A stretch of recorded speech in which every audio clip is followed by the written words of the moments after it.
తాకట్లో ఉన్న మీ బంగారాన్ని విడిపించి ఆ రోజు ఆన్లైన్ రేటుకి కొంటాం. Sharma gold company. తాకట్టులో ఉన్న బంగారాన్ని విడిపించి ఆ రోజు ఆన్లైన్ రేటుకే మేము కొంటాం. Sharma gold company. ప్రస్తుతం మనతో పాటు ఇస్కాన్ టెంపుల్ నుంచి ప్రణవానంద ప్రభుజీ ఉన్నారు. సర్వ మానవాళికి శ్రీకృష్ణ పరమాత్ముడు జీవన్ ముక్తిని, జీవన్ మార్గాన్ని ఏ విధంగా చూపించారనేది వారి మాటల ద్వారా మనం తెలుసుకుంటూ ఉన్నాము. వారు ప్రత్యేకంగా గోవర్ధన్ ఇకో విలేజ్ ముంబైలో ఉన్నటువంటి ఆశ్రమంలో వారు సేవ చేస్తూ ఉంటారు. శ్రీకృష్ణ భగవానుడి గురించి, వారి లీలల గురించి ఎన్నో వీడియోస్లో మనం వారి మాటల్లో వింటూ ఉన్నాము. ప్రస్తుతం మనతో పాటు స్టూడియోలో ఉన్నారు ప్రణవానంద ప్రభుజీ. వారితో మాట్లాడదాం, మరిన్ని విషయాలు తెలుసుకుందాం. నమస్కారం ప్రభుజీ. హరే కృష్ణ. నమస్కారం అండి. ఏకాదశి వస్తుంది, చాలా విశిష్టమైన రోజు అని చెప్తూ ఉంటారు. కొన్ని ప్రాంతాల్లో అయితే అసలు పండగే ఆ రోజున. అందులోనూ ఆ రోజు స్పెషల్ దర్శనం ఉంటుంది ప్రతి ఒక్కరికి వైష్ణవ ఆలయాల్లో. ఏకాదశి వ్రతాలని కూడా ఆచరిస్తూ ఉంటారు. ఆ వ్రతాలు ఎలా చేయాలి, చేస్తే ఏమిటి అనేది కూడా చాలామంది ఒక క్వశ్చన్ అడుగుతూ ఉన్నారు. ఆచరించే విధానం చెప్పండి, అలాగే చేస్తే కలిగేటువంటి ఫలితం ఏమిటి, ఎందుకు చేయాలి అనేది కూడా వివరించండి. అన్నిటికంటే గొప్పదైన వ్రతం ఏదైనా ఉంటే అది ఏకాదశి వ్రతం. అన్ని వ్రతాలు చేసి ఏకాదశి చేయకపోయారనుకోండి, ఏ వ్రతం ఫలితం రాదు. ఓ, ఏకాదశి వ్రతం ఒక్కటి చేసి ఏ వ్రతము చేయలేదనుకోండి, అన్ని వ్రతాల ఫలితం ఏకాదశి ఇవ్వగలుగుతాం. మన శాస్త్రంలో ఉపవాసం అని చెప్పింది కేవలం ఏకాదశికి మాత్రమే. ఓ, కానీ చాలా మంది ఈ రోజు మేము ఉపవాసం చేస్తున్నామండి, ఆ రోజు ఉపవాసం చేస్తున్నామండి, అలా ఇలా చెప్తారు. కానీ ఎక్కడ కూడా అంత నియమంగా ఉపవాసం గురించి చెప్పింది మన శాస్త్రంలో, అంత నియమంగా ఉండాలి అని చెప్పింది కేవలం ఏకాదశికి మాత్రమే. విష్ణువాసరము అని అంటారు. అన్నిటికంటే favourite day of lord Vishnu Ekadashi. Ekadashi వ్రతం వల్ల అసలండి దాని వల్ల వచ్చే ఆధ్యాత్మిక బెనిఫిట్స్ అనేవి మనం చెప్పలేము. ఉపవాసం అంటే ఫస్ట్ అందరూ మేము ఒకసారి ఏకాదశి వ్రతం గురించి చెప్పామండి, ఎలా ఉపవాసం ఉండాలి అన్ని విషయాలు చెప్పాక ఒకళ్ళు హ్యాండ్ రేస్ చేశారనమాట. మాకు ప్రశ్న ఉంది అని. అయితే ఏం ప్రశ్న ఉంది అని అడిగితే, ఏకాదశి రోజు ఏం తినచ్చండి అని ప్రశ్న అడిగారు అనమాట. గంట సేపు నేను లెక్చర్ ఏకాదశి ఉపవాసం ఎందుకు చేయాలి అని చెప్పాక ఏకాదశి రోజు ఏం తినచ్చు అని లెక్చర్ క్వశ్చన్ అడుగుతున్నారనమాట. అయితే ఉపవాసము అంటే ఏంటో ఫస్ట్ అర్థం చేసుకుందాం. ఉప అంటే దగ్గరగా, వాసం అని అంటే ఉండటం. ఉపవాసం అని అంటే భగవంతుడికి దగ్గరగా ఉండటం. ఏ ఉపవాసానికంటే ఇదే నియమం అండి. చాలా మంది ఏం చేస్తారు తెలుసా అండి, మేము ఈరోజు కటిక ఉపవాసం, నీళ్లు కూడా స్వీకరించట్లేదు అని హ్యాపీగా టీవీ ఆన్ చేసుకొని ఇలా బెడ్ పైన పడుకొని ప్రొద్దున నుంచి రాత్రి రాకే ఏ సీరియల్లో ఏ సినిమాలు చూస్తూ ఉంటారు. అయ్యా లేచి గుడికి రండి, నామం లేదు, శరీరంలో ఓపిక లేదు, నిర్జల వ్రతం ఈరోజు. మనం అండి దేన్నైనా సరే ఎంత మెటీరియలిస్టిక్ గా మార్చే శక్తి మానవుడి దగ్గర ఉందండి. శివరాత్రి రోజు జాగరణ చేయండి అంటే లేట్ నైట్ షోలు వాటిలలో సినిమా థియేటర్లో కూర్చొని జాగరణ చేస్తుంటారు. శివుడు పాపం ఏమనుకుంటాడో, ఎంత బాధపడతారో ఇలాంటి వాళ్ళని చూసి ఆశ్చర్యం వేస్తుంది.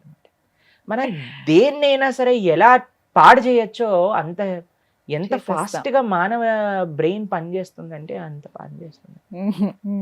ఉపవాసము అని అంటే, ఆ ఉపవాసం చేసే ఏకాదశి రోజు ఏం చెయ్యాలి అని అంటే, ఇంకా మరింత కృష్ణ సేవ, ఇంకా మరింత భగవన్నామం పలకటం. హరే కృష్ణ కృష్ణ కృష్ణ హరే హరే, హరే రామ రామ రామ హరే హరే. మరింత నామం చేసుకోవటం, మరింత భాగవత గీత వీటిని శ్రవణం చేయటం, అధ్యయనం చేయటం.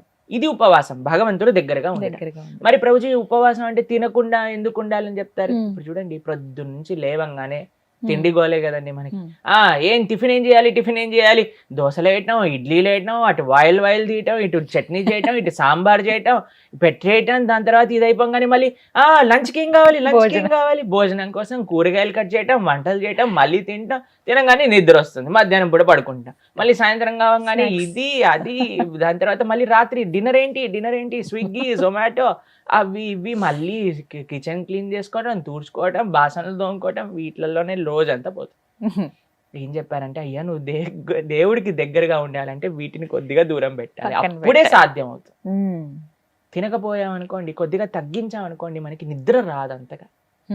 ప్లస్ ఇంత పెద్ద తతంగం మొత్తం కూడా ఆఫ్ అయిపోతుంది. ఎంత సమయం మిగిలిపోతుంది. మీరు ఒక్కసారి ప్రయత్నించండి. ఒకరోజు వంట తిండి ఈ రెండు ఆపేస్తే అసలు ఆ రోజు ఏంటి ఇంత పెద్దగా ఉంది మనకి అని అనిపిస్తుంది అనమాట. Long day. ఎందుకంటే అంత సమయం మనకు ఉండిపోతుంది. కాబట్టి ఏకాదశి రోజు ఏంటి నియమం, ముఖ్య నియమం ఏంటి అని అంటే ఎంత వీలైతే అంత భక్తితో ఉండటం, భగవంతుడి యొక్క ఆరాధన చేయటం, ఆలయానికి వెళ్ళడం, వైష్ణవుల సేవ చేసుకోవటం, భగవన్నామాన్ని జపం చేయటం, గీతా భాగవతాలు శ్రవణం చేయటం, సత్సంగంలో ఉండటం, ఇది ఏకాదశి ముఖ్య నియమం. దాని తర్వాత నియమం ఏంటి అని అంటే ఆహార నియమం పాటించాలి. ఏంటి ఆహార నియమం పాటించాలి అని అంటే ధాన్యంలో ఏకాదశి రోజు పాప పురుషుడు ఉంటాడు అని చెప్తారనమాట. ధాన్యం అని అంటే రైస్, దాల్, పప్పులు, తర్వాత గోధుమలు, తర్వాత వరి, వీటన్నిటిలో అనమాట. కాబట్టి ఆ రోజు మనం వీటి నుంచి దూరంగా ఉండి మరి ఏం స్వీకరించవచ్చు, పాలు, పండ్లు. తర్వాత మీకు అవి కూడా కాదండి, మరి మాకు ఇంకా శరీరం సహకరించట్లేదు, కొంతమంది ఉంటారు కదండి, బీపీ ఉంటుంది, షుగర్ ఉంటుంది, అటువంటి వాళ్ళు ఏం చేస్తారు అని అంటే మీకు సగ్గు బియ్యం అని దొరుకుతాయి, లేదా కొర్రలు అని దొరుకుతాయి అనమాట. వాటిని ఇవన్నీ కొన్ని ఏకాదశి రోజు స్వీకరించవచ్చు అని ఎలవ్ చేసినాం అనమాట. కాబట్టి ఇప్పుడు సరే ప్రభుజీ సాబుదానా సగ్గుబియ్యం ఎలవ్ చేశారంటే సగ్గుబియ్యం పాయసం, సగ్గుబియ్యం వడలు, సగ్గుబియ్యం ఉప్మా, అన్ని ఒక 10-15 రకాలు చేసుకొని తినమని చెప్పట్లేదండి మేము. ఎవరికైతే వీలుంటుందో ఒక్క రకం చేసుకోండి, వాటిని ఆహారాన్ని స్వీకరించి శరీరం బాగుండేటట్టుగా చూసుకొని భగవంతుడి యొక్క సేవలో పెట్టుకో. కాబట్టి ఏకాదశి ప్రధాన నియమం ఏంటి అని అంటే భగవంతుడి దగ్గరగా ఉండట. కానీ కొంతమంది కటిక ఉపవాసం అని ఉంటారండి, నీళ్లు మాత్రమే స్వీకరిస్తారు ఆ రోజు. నీళ్లు కూడా స్వీకరించరు, దాన్ని కటిక ఉపవాసం అంటారు, నిర్జల వ్రతము అని అంటారు అనమాట. చెయ్యండి ప్రభుజీ, మేము నిర్జల చేస్తూ బ్రహ్మాండంగా ప్రొద్దు నుంచి రాత్రి దాకా జపం చేసుకునే శక్తి మా దగ్గర ఉంది అని అంటే పర్ఫెక్ట్. లేదండి మాకు ఏదన్నా లోపలికి వెళ్ళండి, మాకు బ్రెయిన్ పనిచేయదు అని అన్న వాళ్ళు పాలు స్వీకరించండి, లేదండి పండ్లు స్వీకరించండి, లేదండి సగ్గుబియ్యంతో కొద్దిగా అలా ఉండొచ్చా? ఇందాక మీరు అన్నారు కటిక ఉపవాసం కనీసం. చాలా మంది భక్తులు ఉంటారు, మా ఆశ్రమంలో ఎంతో మంది ఉంటారు. మరి మీ విషయం ఏంటి ప్రభుజీ, మీరు ఉండరా అని అంటే మేము మధ్యాహ్నం వరకు మాత్రం నీరు తీసుకోకుండా, ఏం ఆహారం తీసుకోకుండా ఉపవాసం. మధ్యాహ్నం పూట కొద్దిగా పాలు, కొద్దిగా పండ్లు అలాంటివి స్వీకరిస్తాం అన్నమాట. అలా మేము ఏకాదశి ఉపవాసం చేయడానికి ప్రయత్నం చేస్తాం. వ్రతం, ఏకాదశి వ్రతం అంటే ఏ విధంగా? ఉపవాసమే ఆనిస్తేనే వ్రతం అంటారు.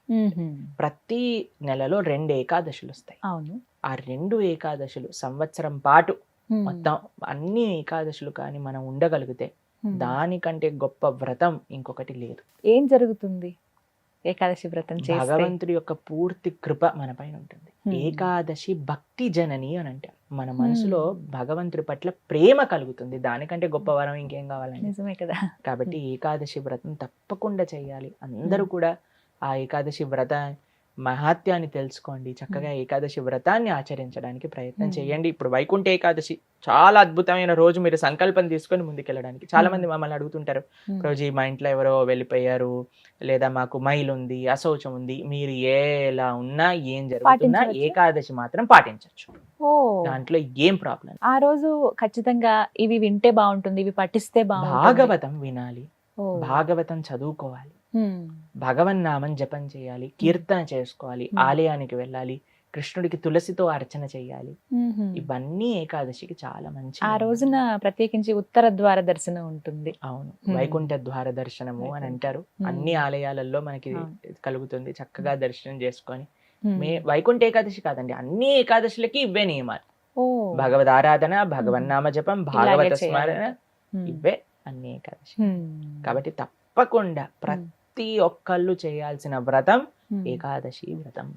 ఎవరైనా ఆచరించవచ్చు, ఏ వయసు వాళ్ళైనా కూడా చేయవచ్చు, చేయదగింది అని అంటే కనుక.